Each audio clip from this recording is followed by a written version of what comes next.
Hey guys, this is going to be a quick overview of the book talk as well as I'm going to deliver my own book talk. So you'll have an example of what I'm looking for. Remember, you're not recording videos. These are going to be on Zoom, so there'll be 5 or 6 of us on the Zoom conference. You figure about 30 minutes to 45 minutes, depending on how everybody does and how much discussion we have. You will then be required to give us your talk for at least 5 minutes, follow the rubric, cover all your information, and then we will have a discussion about it. So normally in class, you would sit up in front of class, you would present this. This is your public speaking assessment. But for the sake of coronavirus and being quarantined at home, we are going to do the best we can. So I still want you presenting it in real time, live in front of an audience. We're going to limit the audience just to keep it moving forward. But I think this is really important for me to gauge how you are with your public speaking, right? Give you a grade for that to assess where you are. For those of you who are maybe a little shy, this might actually be easier. So maybe some of you might benefit from this process. So let me just get a quick overview looking at the rubric of things that I expect, and then I will deliver my book talk, and you can hopefully trace through all the pieces that I throw in there.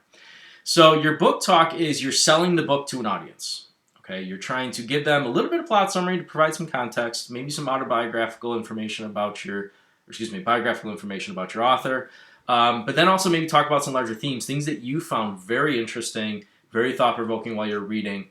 Maybe give us a sense of the language that the author uses, something that you enjoy that you would like someone else to also enjoy, to pass on to them. So there's a persuasive piece here.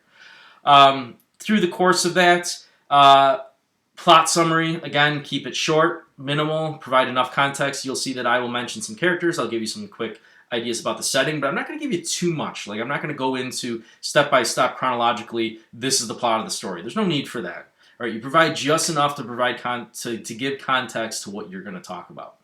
I'm going to do Sula by Toni Morrison, and some other guys did read Toni Morrison books, but nobody read Sula. So I felt like that was a good way of giving you an example, but also not providing one where people could copy it because they read the same book. I would have loved to have done Nickel Boys or The Hate You Give, but a lot of people read those books, and then you guys might look at that and just borrow or copy what I did, and I don't want that. So with Toni Morrison, I'm also then going to provide some information biographical about her, because it's almost impossible to separate her from her literature, because her own lived experiences and her own philosophies tied directly into her literature. You're going to find that with a lot of these authors, especially African-American authors, because a lot of them are writing about their own experiences and writing about the plight of African-Americans in a way that they're trying to reveal something about the social injustices of our system. Then I'm going to do a little bit deeper analysis. I'm going to look at the setting of the novel. I made some connections to the setting. I made some connections to a larger theme about good and evil.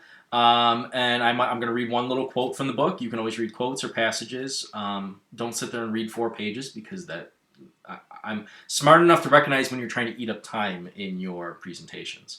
But I'm going to read a very short passage, discuss that, and that'll be it. So I'm going to shoot for a little over 5 minutes. I've practiced this a few times. The first time was 12 minutes. So this is the importance of practicing, because then you can realize, whoa, I got to cut some of this out, or I have to speak quicker, or something along those lines. So I think I can handle this in 5 minutes. Obviously, this is just a snapshot. I don't want you to think that your book talk, oh, I have so much more to talk about. That's great. That's fine, right? But for the sense of this project, we're doing about 5+ minutes. So you could have a half hour worth of information you want to divest to us, but there's no reason for that, okay? Not for this project specifically. So, okay, so I'm going to start. So we're at about 4 minutes, so I'm going to, start my book talk about now. Okay, so I read Sula by Toni Morrison. Now, the reason I read this book, over the summer, I realized that one section of literature that I've kind of been lacking in is American literature, and specifically African-American authors. I didn't study American literature in college. My forte was British Lit, especially early British Lit. So I've kind of picked up on American literature on my own, because that's part of my job as an English teacher. And I've been picking authors every once in a while that I'm like, hey, I haven't read anything by him or her. Let me grab a few books. Let me go through this. So Toni Morrison was one of my summer projects. So I read Sula. I read Bluest Eye. I read Beloved. I had Song of Solomon, but I did not read it. And so I know some guys read Bluest Eye, so I didn't want to do that, so I decided to do Sula. Now, a little background on Toni Morrison. She was actually born as Chloe Wolford. She was born in 1931. Her parents on both sides were sharecroppers, as well as they were people who came up through the Great Migration. So the Great Migration is about 6 million African Americans, early 20th century, moved from the South to the North Midwest in order to get factory jobs and work in cities and live in cities.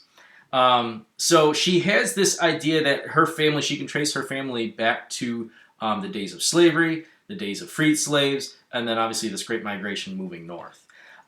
She develops the name Toni Morrison when she goes to college. She attends Howard University, which is a historic black college. She also attends Cornell University for her master's. She publishes her first book, Bluest Eye, in 1970, and then Sula in 1973. So these first two books did not receive critical acclaim. She was kind of testing the waters. But what I think is interesting about Toni Morrison is the reason she writes about black characters. There's very few, actually, there's no major white characters in her books. There are some white characters, but there are no major white characters in her books. She writes about black characters because she wanted to start developing a canon of black work. And when we say the canon in literature course, what we're referring to is influential, important works of literature that people should read. And for the longest time, and even still today, let's be honest, these are old white men, right? That's the canon. That's the American canon, especially the English canon. And so she kind of recognized that there was a gap, right? There was a piece missing there, and she wanted to carve out her own space. So her, as well as some other authors, they got together and started writing these books. So she obviously, and I think that's important because you look at a book like Sula, there's the white people are almost non-existent in this novel, and that's on purpose because she's trying to write a book that presents an authentic view of a black community. Right, everything that happens within there, the happiness that they experience, the sadness and sorrow and grief that they experience, but not at the, how do I want to say this? Not at the cost of their freedoms. So by not showing the contrast between whites and blacks, she doesn't have to devolve into stereotype. And I think some authors end up doing that. She's able to just be authentic to the black community. So this is a story about two girls, Nell and Sula, who are best friends growing up. They live in a place called The Bottom in Ohio. And the background of the setting is the bottom is kind of this valley, and then there's a hill at the top. I want this way. Okay, hill at the top. And when the people came up from the Great Migration, African Americans, they settled in the bottom because they were sold that land. They were told that land by white prospectors that land was good, that it was good soil. Well, they were tricked into buying the land because the land is actually not good at all. So the white people are at the top, living in the hills, and you have the black people in the bottom. I feel like this is a larger metaphor for kind of the social order of our society, right? Wealth kind of at the top, and then poverty at the bottom. These things have been disproportionately based on race, but that also is our history of tying back to slavery, and then that lack of capital to extend beyond generations. So these two girls live there, and there's an event that happens when they're younger. They're playing out by the river with this little boy named Chicken Little. Sula is swinging him around. He's laughing. She lets go, and he flies out over into the river, hits the water, goes underneath the surface, and does not come back up. He drowns. So in a way, Toni Morrison writes this almost from Nell's perspective. So Nell sees this as something Sula did. Sula killed Chicken Little, maybe not purposefully, but it was an accident, and they don't tell anybody about this. Sula tries to go tell a local man named Shadrach, who was a World War I veteran, but he doesn't say much about it. Like, there's nothing he can do. He's not a very important person in the town, so he doesn't do anything really about it. Later on, Sula's mother actually dies in a fire, and it was because her dress caught fire, but Sula's grandmother, Ava, actually sees Sula outside looking up and just staring at the fire, and it's almost like a witch. She sees her as a witch, like it was evil that she had caused this. So this starts to develop this story of good versus evil, or good and evil in this novel. So you have Nell, who is maybe representative of good, and then you have Sula, which is representative, or maybe she's evil personified. Sula leaves the bottom for about 10 years. During that time, she sleeps around with white men. She goes all over the place. When she comes back, she is seen even more evil, or as this witch. She's nasty towards her grandmother, Ava, when she comes back. She actually ends up sleeping with Nell's husband, who then leaves Nell. So you could just add this laundry list of terrible things that this woman does. The town actually develops this idea of her being a witch to the point where they can compare their own lives to her. And when you weigh your life and your convictions against someone who you think is evil, you're always going to look better. You're always going to look good, right? So these people actually kind of liked having her there because it made their lives look better. Eventually, Sula does die. And when Sula dies, the rest of the town kind of feels, hey, the witch is dead, right? We're all going to have, our lives are going to improve now. The problem is their lives weren't really bad to begin with. They only saw, so when they think it's going to improve, their lives were okay. They now just don't have any evil, though, to measure up against. So they start letting their lives kind of fall apart and start doing some bad things because they don't know what's bad anymore. They don't have that measurement. And I think one of the most significant things towards the end of this book is that Nell recognizes that when Chicken Little died, Nell actually felt a tinge of excitement. And she realizes, because Miss Ava, Ava, Sula's grandmother, tells Nell that she knows that Nell was there when Chicken Little died. She knows that she didn't do anything to try to prevent it or try to save him. Nell finally realizes that she is just as responsible for Chicken Little's death as Sula. And you think of Chicken Little, there's obviously some symbolism there if you know the story of Chicken Little. But she is responsible just as much as Sula. So Sula was never necessarily evil. Nell wasn't necessarily good, right? So, great quotes. This is right before Sula dies. Nell says to her, she goes, "I was good to you, Sula. Why don't that matter?" And Sula says, "How you know? How about who was good? How you know it was you?" And this really gets under the skin of Nell because she realizes maybe she wasn't the good one. Maybe neither were good or bad, right? They're human beings. And she sees that Sula, because she had to maybe accept the brunt of Chicken Little's death and then her mother's death, that changed her. That's what made Sula do all these other things, right? Her upbringing. It wasn't necessarily something inside of her that was naturally evil, because Nell technically had that natural instinct as well when Chicken Little died. So those are some things. I think it's a great book. Here is a novel. Toni Morrison writes shorter novels, so they're always accessible. I think the language is beautiful. She is a naturalist, or she was a naturalist in her own life, so she also talks about nature a lot, and her imagery is beautiful. She really likes to paint the picture for you of where the place is, the setting, as well as the characters and how they interact with each other. What I liked about this book is there's that twist, because throughout the whole book, you do kind of hate Sula. You think she's bad, she's evil. And then you get this twist at the end that, oh my gosh, we've been getting this through maybe mostly Nell's perspective.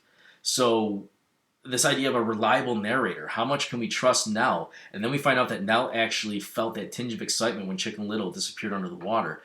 And we realize that maybe we've been rooting for the wrong character the whole time. And maybe that's partially life, right? We don't know everybody. We don't know everybody's identity. We don't know everything that they are thinking. But when we label someone as evil, when we label someone as a witch, this idea of identity, if we have expectations for somebody, more than likely they're probably going to fit that. Right? It's this idea of a self-fulfilling prophecy. If you tell someone there's something over and over again, you're bad, you're bad, you're bad, eventually that kid or that human, whatever their age, they're eventually maybe going to accept, you know what, I am bad, right? Whether they are or not. But if you're told you're something over and over again, you might actually become that thing. So I thought that was very, very interesting. That's about it. I'm going to keep it. I definitely went over, 13 minutes. So I started at 4? So I went 9 minutes. Oh boy. But I would say, if you go over 5 minutes, that's fine, obviously. But you want to keep it maybe 5, 6, 7, somewhere in there, and practice it. This is obviously much better. I think my first one, like I said, was 13 or 14 minutes, so I cut it down. I actually cut out some sections about the setting. I cut out some sections that I want to talk about connections to the discussion board with Malcolm X and Martin Luther King Jr. So there's a lot more to talk about, but I think I gave you enough information that you can make a determination whether this is a novel you might want to read. So if you have any questions, feel free to reach out to me. I'm going to post Zoom links for different conferences starting next Tuesday. So Tuesday, Wednesday, Thursday we're gonna try and fit them all in. So each of those days, I'll just have some conferences, some time set up for 45-minute slots, and I'll take about 5 guys in each slot. So the first 5 that sign up, those are those 5. So the expectation is you'll sign in that day, you'll jump on Zoom, and you'll be ready to go. All right, so regardless of who I pick first, it doesn't matter if there's only 5 of you in there. We can all just draw straws. It doesn't matter. But the expectation is you are ready to go, and you have the information that you need. I had some notes on my screen. Because I had practiced this and because I had kind of typed up a bunch of information, I didn't need to reference them very much. The only thing I looked at, I think, was the quote because I had to double check. I want to make sure I got the quote right. But everything else I kind of had in my mind, and with already practicing it, I already knew that the first time I practiced this, the first time I did it, the transition between the setting and then the characters felt weird. So that's why I kind of shortened the setting part, and I didn't talk about the connections to. Excuse me. I talked about the wealth disparity, but I went into, on my notes here, I went much further into the idea of white flight and suburbia and the idea of redlining and stuff like that. So I kept that limited, I think, this time around, and it shortened up a little bit. Same thing with the information about, like I mentioned, Martin Luther King and Malcolm X. So another kind of interesting thing, Toni Morrison's father hated white people. And so I wanted to bring that in, but I felt like that could be its own book talk. Again, like thinking of larger themes, I didn't necessarily see a connection with Sula about his hatred of white people. It's not like Toni Morrison hated white people. But the point I wanted to make was when I found that in my research, I thought it was interesting because some people have been doing things with Martin Luther King and certain people have been doing things with Malcolm X. And you realize that Malcolm X is a much more violent militant type or advocating for violence versus Martin Luther King. But I think at some point we have to understand that, African Americans growing up in the 20th century, early 20th century, when you are up against a systematic racism, terrorism, dehumanization, it's only a matter of time before someone decides to fight back, right? So I think we can start to actually empathize or at least sympathize with some of these characters or these historical figures and realize that, the Martin Luther King turn the other cheek, Gandhi approach, peaceful protest, is good for your ethos to convince an audience or persuade an audience, or in this case, white people basically, to pass a Civil Rights Act and politicians. But at the same time, you can understand where hatred and anger might come from, right? And I think that's important for us to look at, to see that not everybody was just going to peacefully protest. It's not realistic to think that. Okay, so if you have questions, feel free to reach out to me. Otherwise, you have the weekend to prepare. Finish reading your book, please, because you want to be able to have the entire novel or entire book to talk about. If you're only talking about the beginning of it, I'm going to question the legitimacy of what you're talking about, because a lot of these themes stretch throughout. So I'm talking about Sula, this good versus evil. It kind of starts in the beginning with Chicken Little's death, but it goes all the way to the end when Sula dies. And even after that, it kind of continues a little bit. So it's important to trace how some of these themes affect the entire book. All right, hopefully you guys are staying safe and working hard, and we'll see you next week on Zoom.